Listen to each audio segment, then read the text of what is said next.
Today, I'm joined by Anthony Abbagnano.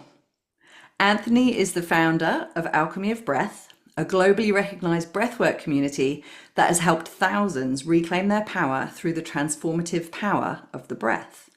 He's also the author of Outer Chaos, Inner Calm, a recently released book where he shares his personal story and details how he overcame profound challenges through breathwork and mindfulness, leading him to create a life of purpose and balance. Thank you so much for joining me. Did I get your surname pronounced correctly or did I mess Almost, it you got the up? pronunciation perfect. It was just on the wrong syllable. So, Oh, but it was remarkable actually, considering how difficult a name it is to pronounce. It's Abbagnano, but Abagnano. yeah. So, thank you anyway. Thank you for such a fine introduction. Thank you for I joining me. I think you're in a pretty busy season at the moment. I've been receiving your emails and reading about your retreats that you've got Yeah. happening in Tuscany right now. So, are you teaching at those retreats? Or are I you kind do I of do teach at overseeing? them. Yeah, both. I oversee and do some teaching. I do less teaching now and more sort of ambassadorial work. So I travel a lot and a lot of public speaking and podcasts and summits and that sort of thing. Um, but I still enjoy most of all. My biggest joy is to really just be with the people and to accompany them on their inner journey. Yes.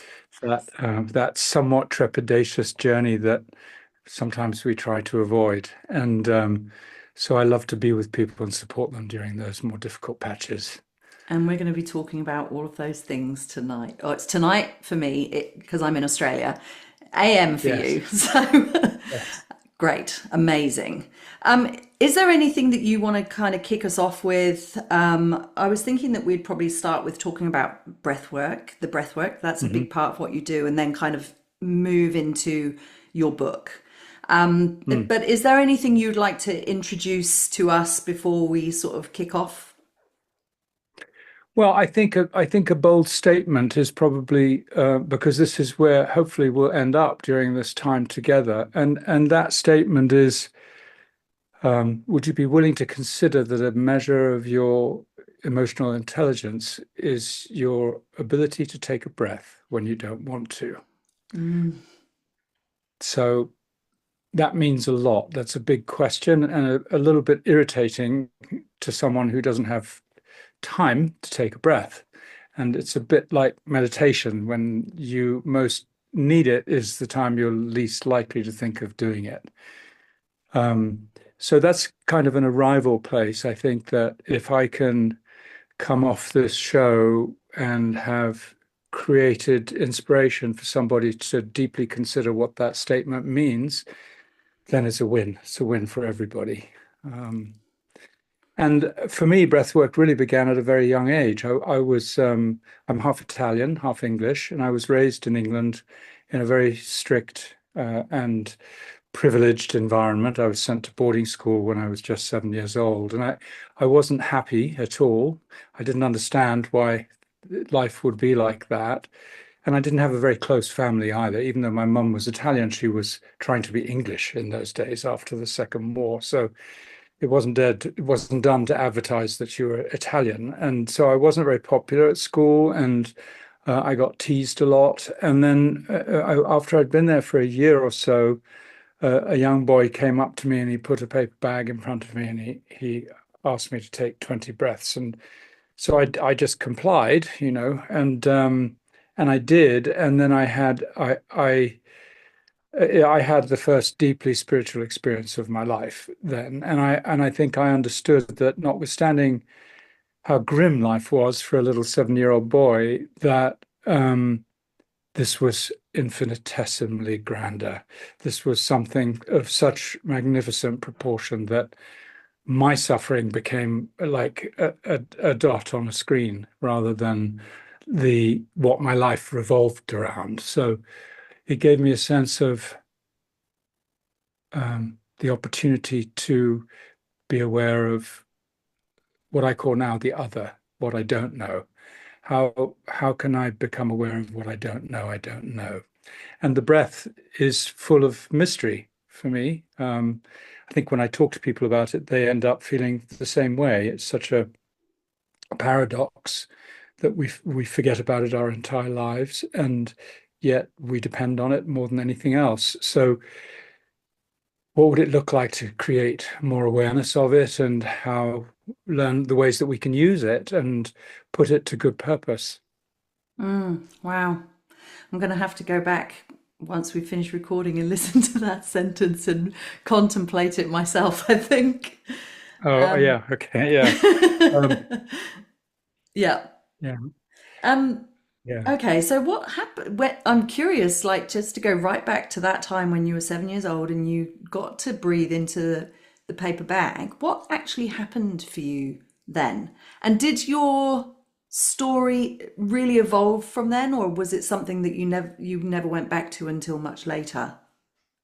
Oh no, I don't. I mean, in like I've had, I would say that was a moment of enlightenment, and Mm, then, like most of those moments of enlightenment, the bar goes down, and you crash back into normal life again, and wonder what on earth it was. And so my life hasn't been, I wouldn't say an enlightened life. Indeed, I've had to go through some very dark places in my life, but it gave me a point of reference that was next to me. And I think in the darkest moments of my life, I also was able to at least remember intellectually the disproportion of what I thought my problems were and actually what's really going on. oh wow. So it's been a friend my entire life. But I didn't, those were the days when you were at school and things became, we used to call them crazes. I think we call it trending now. And we used to, everybody started doing it after I did it with this kid. Everybody started doing it. And then we were exploring our breath and how long could you hold it in or how long could you hold it out and what would happen if you breathe slowly or what would happen if you breathe quickly. And so those were the young childhood days. And then I met the breath again when I was a very young parent. I was a parent by the time I was 18, and my partner, the mother of my first child, and I did breath practices during the entire pregnancy. So I was actually her breath coach. I had no idea that's kind of where I would end up after a life of doing other things, but that was a beautiful it was a beautiful experience, the whole thing, that we would breathe together and that we would create enough of a bond with our breath practice that it would be maintained during the actual delivery of Damien, my first son. And that taught me something about breath and relationship and how it brings us closer if we consciously breathe together. Something happens. And those defenses that we've had to put up to protect ourselves when we're in what I call the breath state, we realize we don't actually need them so much.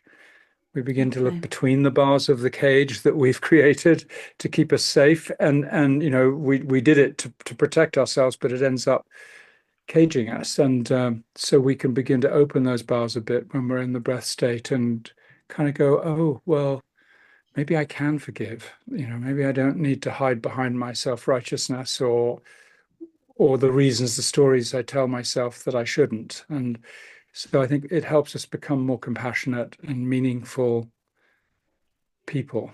And that's one of the reasons I love it. This is something that must have evolved for you.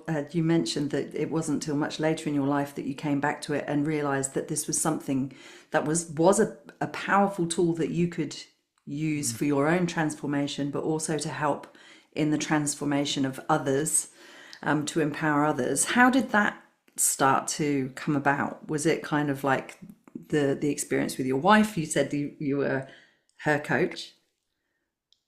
Yeah, I think What it happened it next? was the addition and the accumulation of life experience, really. There was a moment and the transformation into making this my purpose was around a life-threatening illness, and when I was really reduced to just a few days left, and the breath, that was all I had. I was in severe pain and I couldn't move. So for a period of probably 7 or 8 weeks, all I could do was breathe, but I had to learn how to breathe without really expanding my lungs or moving my body because it was painful. So, no coughing, laughing, talking, just being still and breathing as little, just sipping as little as I possibly could to stay alive. And that taught me the rest of what I needed to know. I think, it taught me about the value of surrender and that Mm. surrender isn't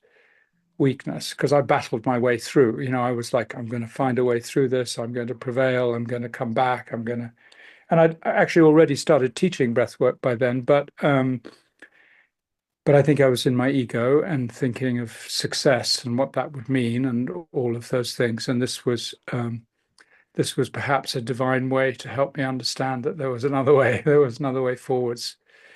But I think also what happened in that moment is the realization that all of the things that I've done in my life, some of which seemed totally irrelevant to any sort of forward progress through this human journey, some of them like skittish and different and opposite and irrelevant, were all absolutely essential. It was as if someone had woven a needle and thread through each of those life experiences, and then all of a sudden it got pulled tight, and there was like it was entirely sequential and had to be that way, and that included going through really varying degrees, but extreme degrees of self-hatred too, of looking at my shadow and the darkness in me as a human being and having to learn to love it. And I think that was perhaps the most excruciating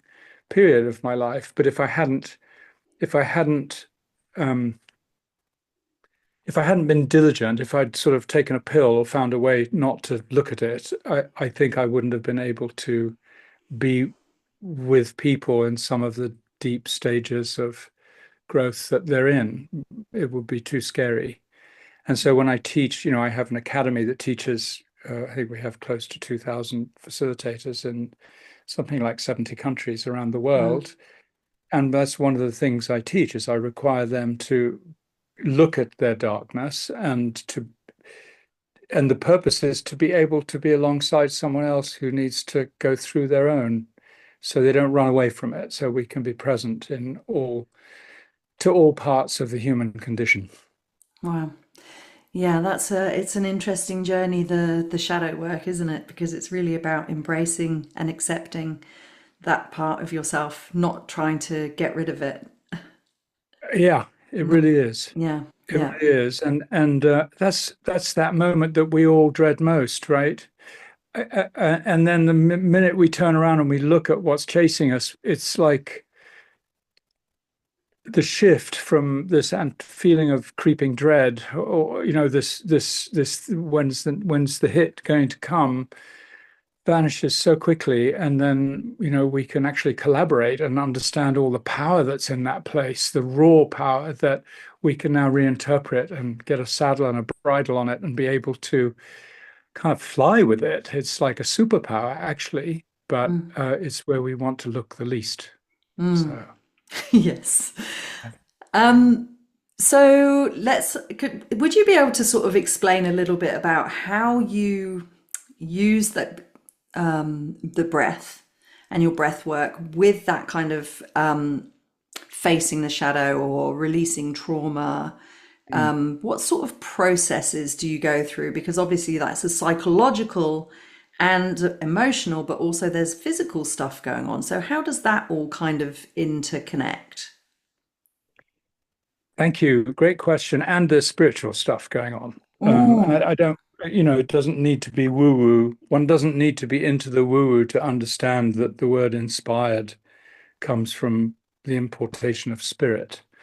It's in our vernacular, and the breath in the three perhaps largest religious documents that have been written, the breath is referred to over 50 times as a supernatural force. So wow. I think it's psycho-emotional, it's physical, and it's also spiritual. And I think what happens I think the first stage is to give our awareness to our breath. And already we're reversing a habit of a lifetime, unless you're a practitioner, of course. And I think it would be fair to say that most of us who are practitioners do this is because we need to remember it. We understand that it's what we need. So to help other people do it means that we do it as a more natural thing. And we all teach what we need to learn. So, so physiologically, if you're just aware of your breath, I don't think there's a huge physiological difference other than taking charge of your sympathetic nervous system. And your sympathetic nervous system, I like to think of it as the part of your nervous system that's reactive, that has sympathy with what's going on in the outer world. So if there is chaos in the outer world, if you're sympathetic with that, that will resonate with the chaos inside you. The out of sympathetic nervous system, the parasympathetic nervous system, is the one that when we become aware of our breath, we can actually regulate our nervous system and begin to create an atmosphere of what's called rest and digest rather than freeze, fight, or flee. So we're actually opposing that sympathy the susceptibility that we have to outside events, and recreating a center point by our choice of calm. And that can be physiologically measured with pulse rates and heart rate variability and all other kinds of ways. And so, of course, psychologically, what does that mean? I think if we are susceptible to the outer world, there's so much data and information and hostility that it can fill up our bandwidth millions of times. So how can we possibly manage if we're going to be that porous to outer influence? We have a reticular activation system, which is this little thing in the back of our head, which helps us filter. But still, when you think of the Buddhists who say that we have 60,000 thoughts a day, this is a very active mechanism. And it fools us into thinking that it's the only thing that counts. It is the most knowing part of who we are. But actually, when we give our choice to our breath, we begin to become more aware of body sensations and things that are happening as we begin to calm down and we begin to create the calm in the center of the storm. We realize how empowered we become. And this is where the psychological becomes important, because we're actually using choice. I'm going to choose to give my attention to my breath. And that's at the opposite end of the extreme from trauma, where we have no choice, where we are really in the total sympathetic nervous system and we are going to fight, freeze, or fly. So the more choices that we can make, the more we can learn to make choices when we're under pressure, the more agency we can create. So the more creativity that we can create. I'm going to create the space to take a breath when I don't want to. And that's why I said that's such a bold statement, because it just seems like almost irrelevant if you're in a hurry and you don't have time for it. But the truth is, you're going to do it anyway. You're going to breathe anyway. So, or you can breathe just as fast as you were. You can breathe exactly however you want. But if you give your attention to it, there's something almost magical that happens. The combination of your attention to your breath opens up a doorway to a much wider perspective. And this is now where it also kind of touches the philosophical in a way, because if a green elephant was walking past your window right now and you're not looking at it, you wouldn't believe that it happened. In fact, it didn't happen. As far as your perspective is concerned, it never happened. Conversely, if you notice something, then it can happen. So there's something about the power of noticing, or the lack of it, that affects our reality. And they've proven this in quantum physics now too. So then what if instead of being drawn to the outer world, which is confusing and discombobulating and threatening and sometimes exciting and wonderful too, um, what if I actually polish the lens of my noticing? So it's like cleaning the window of your living room instead of letting it get all hazy so you can see things more clearly. And the polishing of our noticing starts with creating the space and the stillness to notice things differently.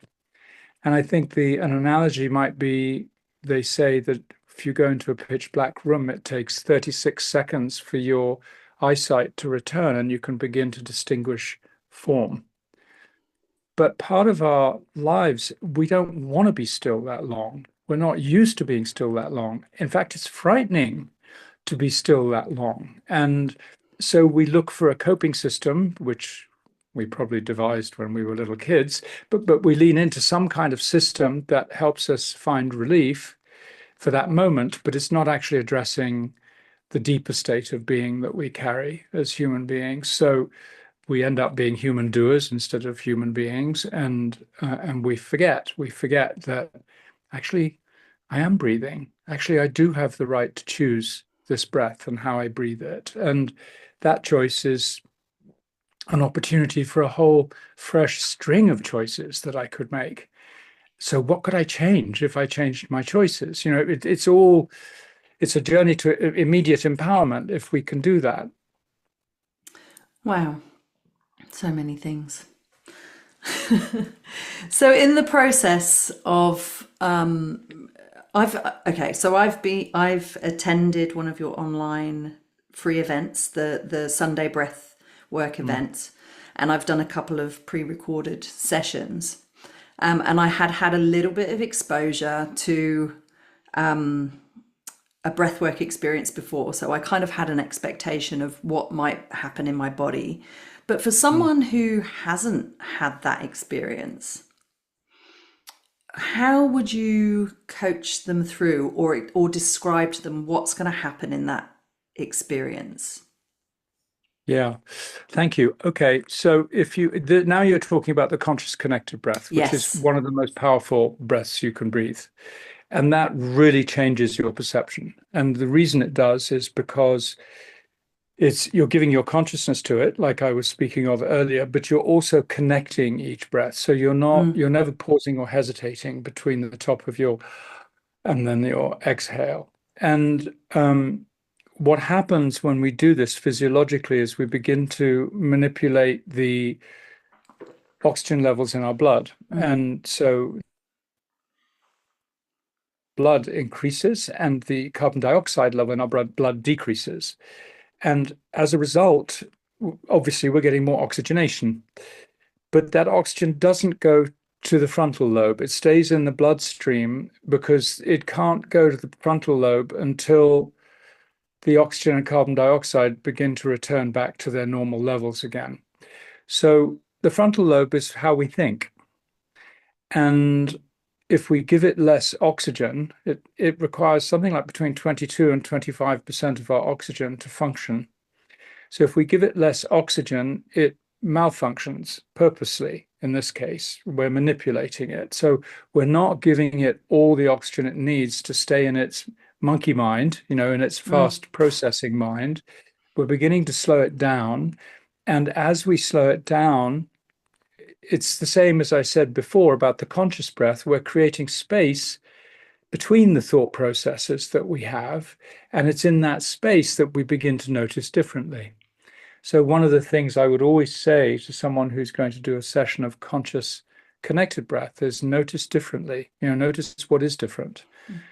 And you can overcome this wonderful benefit, this huge gift with the power of your mind. So if you're a control freak and you're going 1, 2, 3, 4, 1, 2, 3, 4, and it's not here, nothing's happening, or when am I going to see God, or when's my bank account going to be full up just because I'm breathing, or all of the ridiculous things we tell ourselves, you can stop it working. You can stop it having that effect.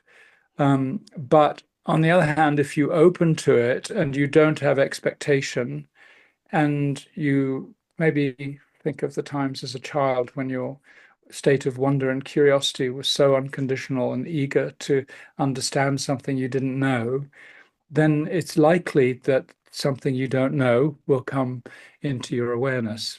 And so it's like we think we're living the game of life now. It might be a nice game or a nasty game wherever we are, but this is like finding a whole new matrix of life that we can use to reinform ourselves and to such a helpful tool for transformation. I've seen people who've been married for 25 years and hardly talk to each other do a breath work and come out of it and declare their love for each other. I've seen some extraordinary transformations happen in just half an hour or 45 minutes. So again, it's a question of, can we open that window, clean that window, or open that window and polish our ability to notice, to see things in a different way. Would you recommend or advise someone to set an intention for that process? I know that you recommend having a journal for post process. Mm. Is there a, is there an intention needed, or is it that openness of like, let's just see what happens? I think that you can have an intention, but I think you also need to let go of it. I know a lot of people go into their breath work with an intention and then come out with a completely different message. Um, they say in the breathwork world, and they have ever since in the West, ever since the 60s, that you're ready for whatever is revealed to you in a breathwork. So there's something quite apparently to the normal thinking mind, something quite random. But you can go in there with intention and you may nail it. You may get exactly the response that you need that gives you clarity or fulfills your intention, but you may not. And so if having an intention leads you to expect something, then it won't work, because expectation is like putting two north poles of a magnet together and they just push apart. So it doesn't help us. I've heard described in the last few months by several people that expectation is what actually creates unhappiness. When we don't meet our expectations, that's the hidden formula that we use to stay unhappy in our lives. So there's something about that we get taught in spades in this moment, because if I expect it to do something, it just won't come. Even if I expect the clarity, maybe the clarity won't come. I used the word attention before, and I think it's a key word, because in Latin it comes from the word attendere, and it actually means to wait. So attendere means to wait. So actually what we're doing when we go into the breath state with a conscious connected breath is we're kind of setting up the screen and the projector, and we're sitting in front of it. And I'm using a visual analogy, but it could be the same. You pretend on the stereo and you're waiting for the song to come on or the film to come on the screen, and you're kind of like, you don't want to miss a thing. So you're really looking almost forcefully, waiting for that first frame to come into view. And that's what you're doing, is you're waiting. You're not imagining, you're forcefully waiting, actively waiting. And it's not a passive thing. It takes focus and it takes concentration. And these are all things that we've kind of forsaken as children, because we had to live the story that other people wanted us to live. So we learned to do that. So this is like kind of reversing that and turning it the other way around. Thank you. You've shared so much already, and we haven't even started talking about your book. But clearly, I would assume, correct me if I'm wrong, that the reason that you've written this book is because you have had so many profound experiences and you want to get this message out into the world for more people about that process of healing, our perceptions, our stories, and all of the things, Yeah. creating inner calm amidst the outer chaos, which you've already mentioned. Yeah. Yeah. Thank you. Yeah, the book is born from part of the curriculum that I teach my Okay. students. So it is from my own experience, of course, but it's also from having worked with all of these people and understanding all the different natures of our human story. I feel a bit like Joseph Campbell, who wrote the heroes, or the hero with a thousand faces, and conceived the concept of a hero's journey, because I've been blessed without having to travel to different cultures to examine their mythology and their history.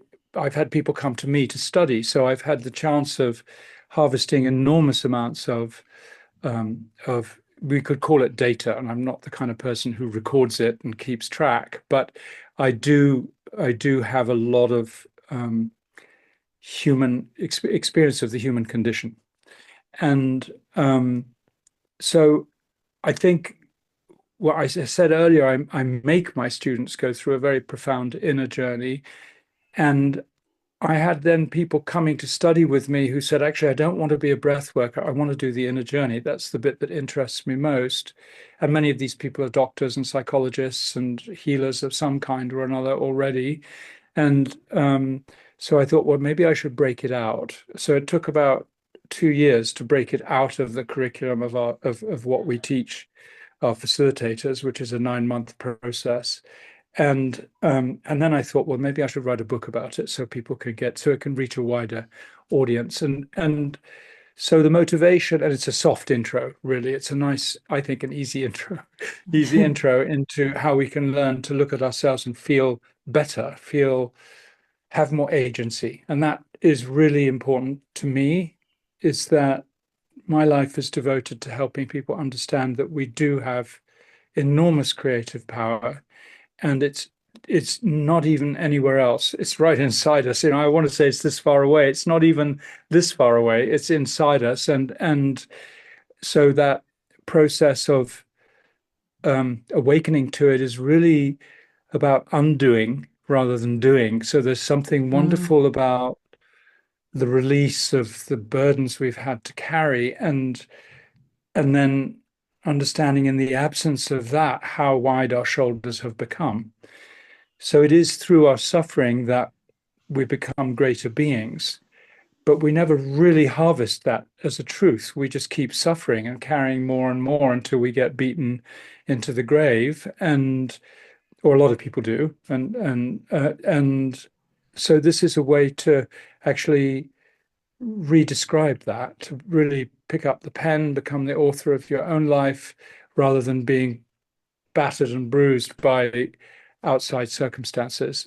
And really, the goal of the book is not just to help the reader, it's to help the reader become an inspiration to other people. So I'm always kind of thinking one more generation, especially at my age. I'm learning to think of the generations, and the ones that are to come. And so it's not just about empowering people, it's about empowering people to empower people. And what is the message? How do you craft a message that helps inspire people, that no matter how tough their life might look, that actually they have a teacher in them, they have a leadership in them that's waiting to be revealed, and that can really help other people that have suffered the same challenges. amazing. I read your book through once, and as you recommended, it says in the book, read it once and then go back. So I'm on my second time, and second time through, and taking more time with it.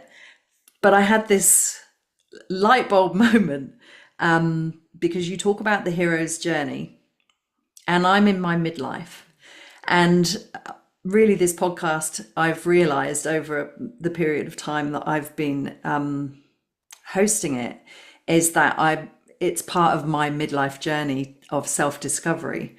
But we have this, idea of the midlife crisis and what that can mean for us, but also the midlife awakening that comes from that experience or those experiences, because I don't think it's necessarily one thing that happens in retrospect of what's been going on for me. It's definitely what one thing.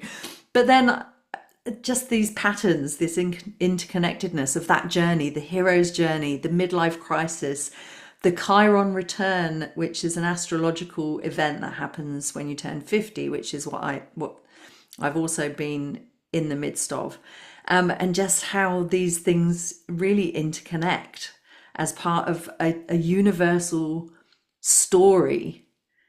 And yeah, I was just like, oh, Yeah. mind blown again. Yeah. Can you talk to us a little bit about the hero's journey? Yeah. It's based on Joseph Campbell's research as an anthropologist, Okay. and it's a very, very dense and very good book. It's a book you'll keep on your shelf forever. There's a companion book that I have read that I actually enjoyed even more as a writer, which is called The Writer's Journey, which contextualizes the hero's journey in a slightly more modern format. So it looks at the films we see and things like Star Wars and some famous iconic films and stories as really this journey is archetypical of the human journey and it's happening to us all the time. We could be living dozens of these in the same moment, and a hero's journey can last a moment or it could last an entire lifetime. So they're all true, but there are some classic thresholds that we cross as we go through this journey, which begin with an urge to do something different, to Mm. change something. That could be because we feel pushed into it or disgusted with or bored with the life we've lived, or it could be because something beckons, something calls us forward. And that takes some courage. We need to negotiate our tendency to procrastinate or to be lazy, or the resistance becomes our enemy, and all it keeps us still. And so we don't want to grow. Our natural tendency as humans to want to have a certain degree of uncertainty can be cramped and diminished. So that call requires a certain propulsion, we need to be inspired. We need to be either so over the past or so attracted by something new that it actually makes us move out of stillness, makes us take a step forwards. And that's really the first step of the journey. And then a whole series of wonderful and also potentially terrifying things happen. When you look in the mythological world, they're terrifying. In real life, they don't really have to be quite so terrifying, but like after this surge of overcoming your resistance and going out into this unknown, moving towards an unknown world, you feel like a bit of a hero. You feel like, wow, I'm going to make a change. And I'm looking back at all of those other people that I'm leaving behind, and I'm better than them. And the ego, is likely to surge and swell. And then, of course, we begin to meet the demons, and those demons in a film will be the counter forces of the hero as the hero goes through the film.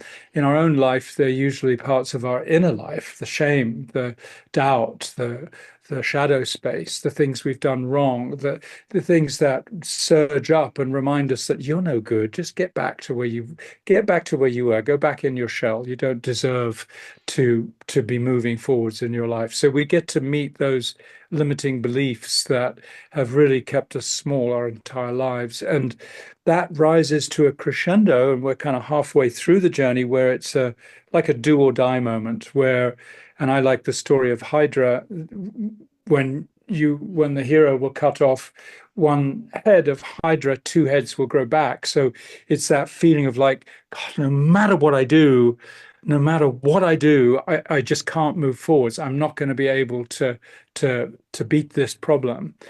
And that's a very important moment because some people will crumble and then fall back into their old habits, and other people will prevail. And these different stories, different moments, different opportunities. So some we win, some we don't. If we do win, we go into a moment of glory and perhaps a resurgence of ego, and we kind of have our glow moment, which can become a gloat moment if we're not careful. And then we become indolent and lazy again, and we think we've achieved life. We think we've mastered life. But there's actually a return journey. The treasure on Treasure Island that we found, that treasure in our own being, has no value. Imagine you find your treasure on Treasure Island, unless you can take it to Bond Street or to Beverly Hills and spend it, it has no value. So, in order to give that treasure that we found in our own being value, we need to bring it home. Actually, we need to bring it back to the place we left in the first place. So that journey is trepidatious also. That involves the same demons, but in a softer, more introspective way. We learn about the power of forgiveness and compassion and atonement, and about our inevitable but eventual diminishment of physical form, and how are we going to encounter our passage, that final rite of passage out of this life into the grand beyond. So it's an equally trepidatious journey, but in a more introspective way. It's not sort of forwards and battling, it's more humbling. It's more about the ego death that needs to happen, and to understand that mastery was not it might have appeared to be a pinnacle before we reached it. But like many people climbing in the hills, there's always another mountain behind it. And the mountain behind mastery is actually to be willing to encounter mystery. And what does that mean? What does that mean to let go of all the things I know and move into what's next? And I think once we know the nature of this journey, and we see it in films, books, stories, short stories, even commercials, you can see a hero's journey being played out. We understand. It gives me great comfort, because it's a reminder that it's not as personal as I thought it was, this life journey. I thought it was, when things are going wrong, it feels like God and all his angels and all the powers that be and all the universal forces and Allah and whoever it is, as they've all conspired together to really screw me up, right? But actually, everybody is feeling that at some point about something. So it becomes utterly impersonal. And that, in a way, means I've got company. No matter how grim and lonely I feel, it reminds me other people are going through that too. And maybe even more importantly, that something else is waiting to happen. And we forget that when we're overwhelmed. It's just like the end. We're in this moment of like crushing defeat, but actually something else is waiting to happen. And this is where, when I combine my awareness of the hero's journey and actually our life story of birth to death, and when we mix them together, there comes this completely new template that's available to us to understand ourselves. And again, it comes back to that statement I started with, that if something else is waiting to happen, and if I can create the space to notice what it is, then I really can be the hero of my own journey. So it comes back to that one breath and our ability to notice what it is that's going to happen. Because if we stay in the flurry of the outer chaos, we're not going to create the space to notice what it is that wants to happen. And it is towards our hero ship. It's our journey to Shiro or hero ship, whatever you want to call it. So I've found it to be an enormous comfort in my life, and I employ it in the book as, at least partially, it informs the book, because it's just so darn helpful, It's just so helpful to a troubled soul, or to someone who is really deep in their questioning. It's just such a valuable tool to be aware of. Yes, definitely. I love the part in your book, is part of this whole process where you and the journey, where you talk about the doldrums. Can you share that with us? Because I love that part, and I think that that's a really essential thing for us to remember as well. Yeah. Yeah, thank you. Yeah, that's the moment when first of all, for people who don't know what the doldrums are, it's a point when you're sailing and you cross the equator that there is no wind. And this can be the case for several weeks, that you're just kind of like bobbing on well, not even bobbing, because the sea is perfectly flat, but you're just still, and it can be baking hot, and you're looking at yourself in all kinds of ways that you wouldn't have before, and it can be very disconcerting to be with oneself, right? So you get to look at, what is it that gives you impetus in life? Where's the wind that fills my sails in life? Can I blow hard enough to do it myself? Is it a question of my will? What is my will actually going to change? What is my relationship between my will and my ability to simply surrender? And again, the breath is the perfect metaphor, because an inhale takes willfulness and an exhale takes surrender. So where am I in this journey? And I think also it speaks of that time in our human quest. If you start a project, which is the perfect description of a hero's journey, you start a new project and you get that first spurt of energy, and then you get to a point where, yeah, well, something's happening, and then it looks like, well, actually nothing's happening. God, what happened? All that energy that I had, it's brought me to here, and now I actually feel defeated. I don't feel I've got momentum. I don't feel that I've got traction anymore. It feels like no matter what I do, I'm not getting anywhere. And that is, I think, a very powerful opportunity, and it's one that we hate because it's so darn uncomfortable.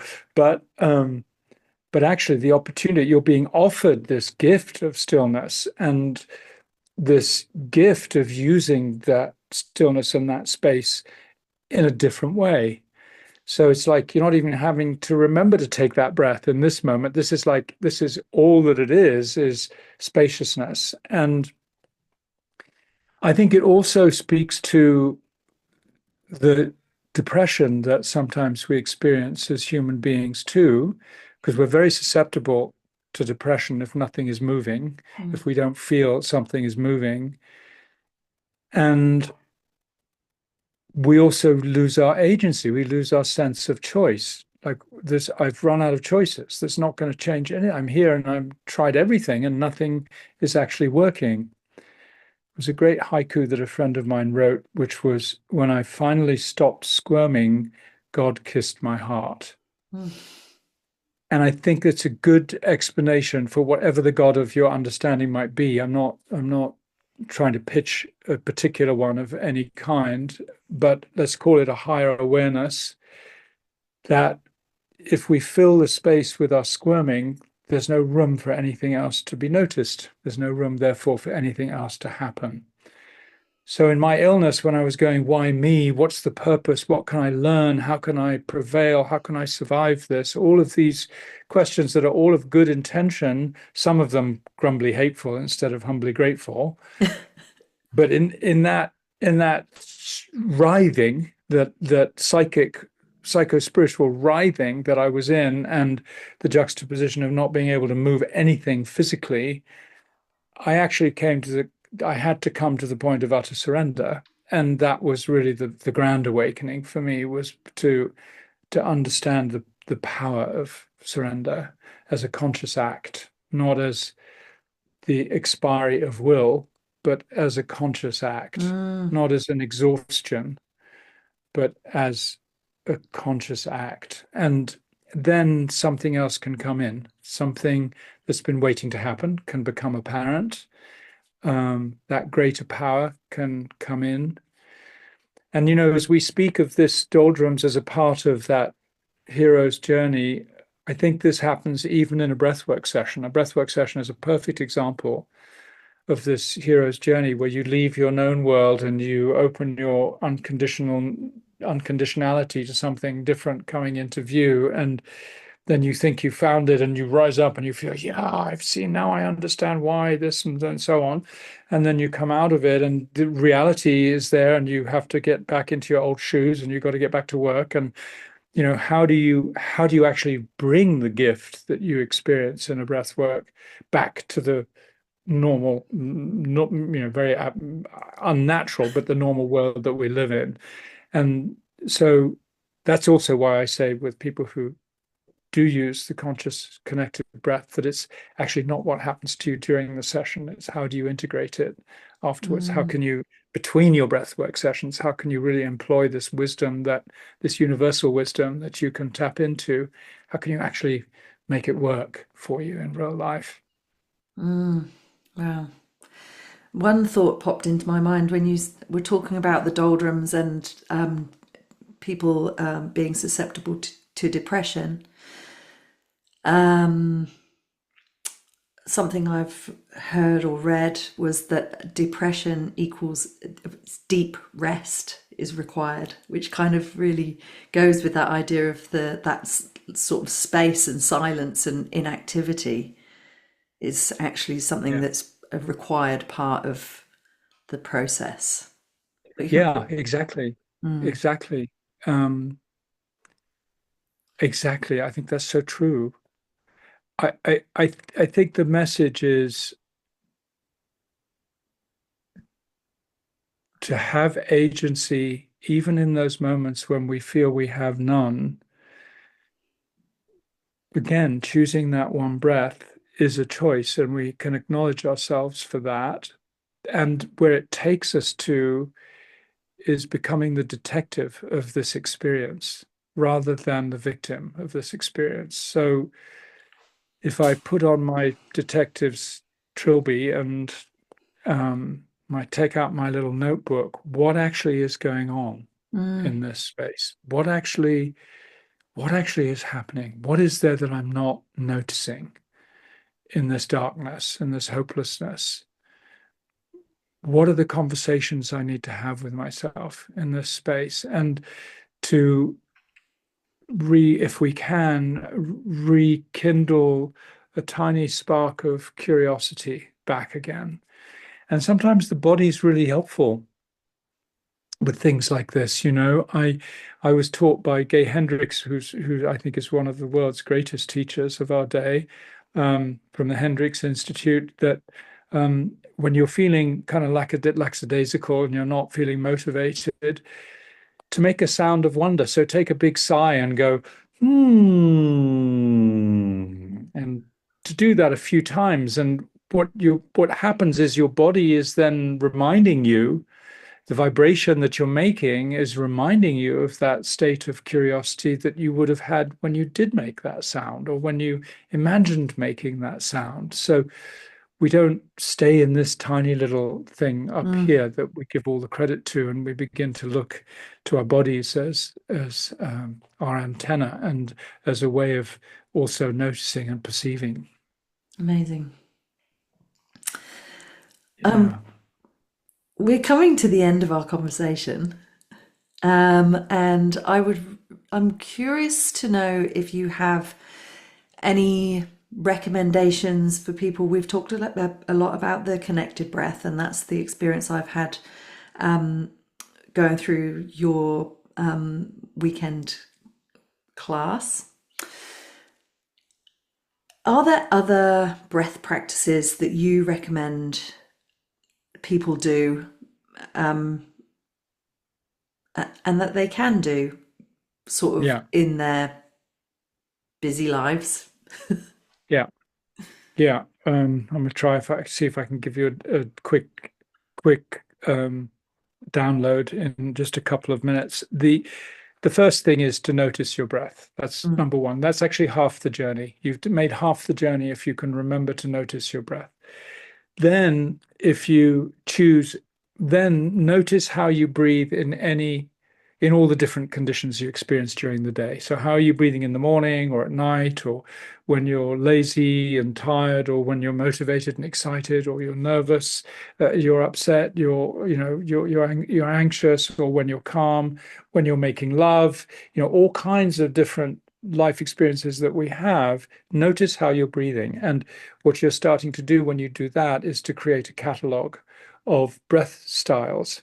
And then you can refine those breath styles to recreate those conditions whenever you need to. So if you're like, I was jet lagged in San Diego 10 days ago and I had to do a talk in front of several hundred people, and I was just like falling asleep. So I did a quick breath to activate myself for about a minute and a half.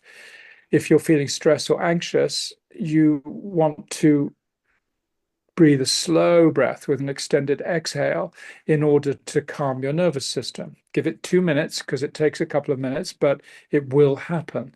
So these are all stages towards the conscious connected breath, which I think are in many ways more practical and more valuable right now. We use the conscious connected breath on Sundays to show people how impactful it is and how quickly we can change our perspective. And it's strong medicine and it's super powerful. But that doesn't mean that the other stages to that breath practice are not significant. They're in ways more significant. So being aware that you are breathing, creating a breath practice that works for you. And a good standard one is the coherence breath, which is designed by Heart designed by coherence. the Heart Math Yeah, Institute, yeah. and that's 5 seconds in, 5 seconds out through the nose. That will regulate your nervous system. That will increase your heart rate variability, and that's a good go-to practice if you do it 3 times a day. The other thing that I would say is if you really want to work with anxiety or depression, the best time to practice a breath that will affect that is when you're not anxious or stressed. If Okay. you try it when you're anxious or stressed, you won't approach it with the confidence that you will once it's become a practice. So try these breath practices when you don't actually need them so you can have them in place when you do need them. And then they'll become more natural for you to go to. Great. Brilliant. Great advice. Thank you. Just as we close, is there anything that you would anything else you would like to share with us about your book? I think you've given us a pretty good indicator of what it's all about. But is there anything that you'd like to close with? No, I don't think so. I hope you enjoy it. You have Yeah, obviously, I'm doing I'm round two. grateful. Yeah, I'm grateful you're reading it again. It's I think it's a beautiful message and it's useful for everybody, no matter where you are in your life. And I my prayer is that it's of value and it can help people feel more empowered. And if there was a call to action, it would be to come closer, come and join us on Sundays. It's a free half-hour session. It's a great opportunity to meet hundreds of other people and also to discover the power of your own breath. And then if there was a request, it would be to ask, what would your random act of kindness be today? What could you do that someone might not be expecting? And if we can all do that a lot more, then we'll be in a lot better shape. Love that. That's beautiful. What a great way to end. Thank you so much for joining us. I really appreciate your time, and yeah, taking the time out of your day to come here and share your wisdom. Thank you. Oh, bless you. It's been a real honor and a pleasure. Thank you.